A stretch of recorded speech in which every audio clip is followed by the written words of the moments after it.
मित्रांनो, हे आहे भारताचे नवीन संसद भवन, ज्याचं उद्घाटन 28 मे 2023 रोजी पंतप्रधान नरेंद्र मोदी यांच्या हस्ते झाले होते. ही भव्य इमारत अंदाजे 971 कोटी रुपयांच्या खर्चातून बांधण्यात आली असून नंतर प्रकल्पाचा खर्च वाढून सुमारे 1200 कोटी रुपयांपर्यंत पोहोचला. नवीन संसद भवनाचं बांधकाम टाटा प्रोजेक्ट्स यांनी केलं, तर वास्तुशिल्पकार बिमल पटेल यांच्या टीमने यांची रचना केली आहे.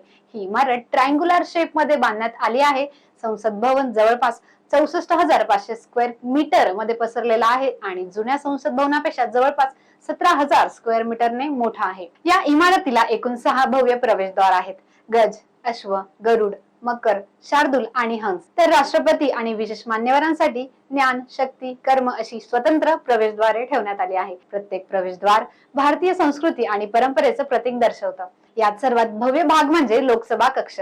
भारताच्या राष्ट्रीय पक्षी मोरापासून प्रेरित असलेल्या या सभागृहाची थीम हिरवी आणि निळी ठेवण्यात आली आहे. येथे 888 खासदार बसू शकतात. विशेष म्हणजे संयुक्त अधिवेशनाच्या वेळी 1272 सदस्य बसण्याची व्यवस्थाही यात केली आहे.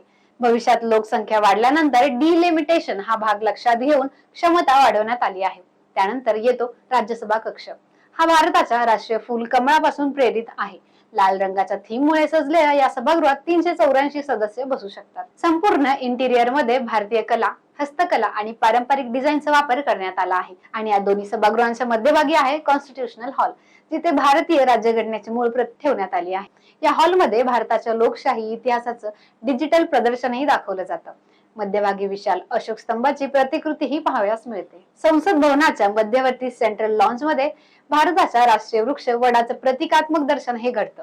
हा भाग खासदार आणि विशेष परवानगी असलेल्या व्हिजिटर्ससाठी हा खुला आहे. नवीन संसद भवन पूर्णपणे अर्थक्वेक रेजिस्टंट आहे. आधुनिक डिजिटल तंत्रज्ञान, biometric system, smart screens, paperless कामकाज आणि ऊर्जा बचतीसाठी ग्रीन बिल्डिंग टेक्नॉलॉजी यामुळे ही इमारत भविष्यातील संसद म्हणून ओळखली जाते. ही संसद भवन सेंट्रल विस्टा रिडेव्हलपमेंट प्रोजेक्टचा भाग आहे. या प्रकल्पामध्ये नवीन संसद भवनासोबत पंतप्रधान निवास, उपराष्ट्रपती भवन, केंद्रीय सचिवालय, रक्षा भवन, नॅशनल म्युझियम आणि 120 पेक्षा जास्त सरकारी कार्यालयांचा समावेश आहे. या संपूर्ण प्रकल्पाचा अंदाजे खर्च 13,000 कोटी रुपयांपेक्षा जास्त मानला जातो. जसं अमेरिका म्हटलं की व्हाईट हाऊस आणि पेंटागॉन आठवतं, तसंच आता भारताची ओळख जगभरात सेंट्रल विस्टा आणि नवीन संसद भवनामुळे निर्माण झाली आहे.